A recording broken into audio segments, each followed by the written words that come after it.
Hello, my name is Meyer, and this is my proposal for the 2019 RootsTech London conference.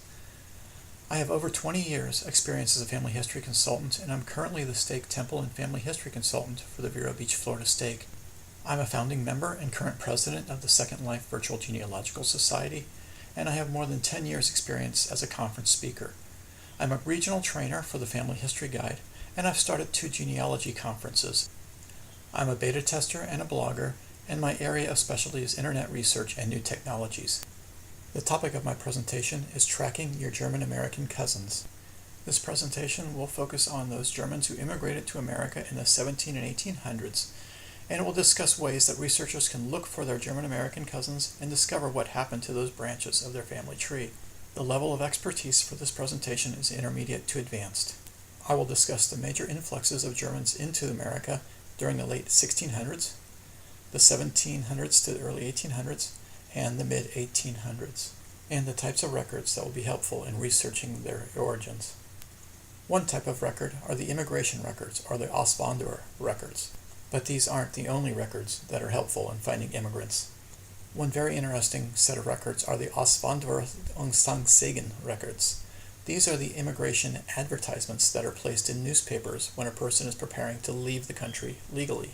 The intent of the Auswanderungszeichen records is to determine if the individual has any debts or other responsibilities prior to leaving the country.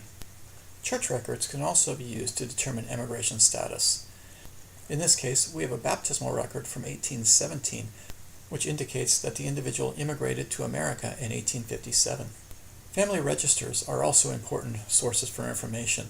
The family registers indicate all individuals of the family, their birth dates, and other vital information, as well as providing side notes. In this example, you can see that 4 of the children immigrated to America. Another useful source are town histories. Some German towns have great published histories with lists of people who left the area and their destinations. Newspapers often publish lists of people who were missing. Sometimes they would indicate that the person was believed to have gone to America. Here's an example entitled "Wanted Men from Baden."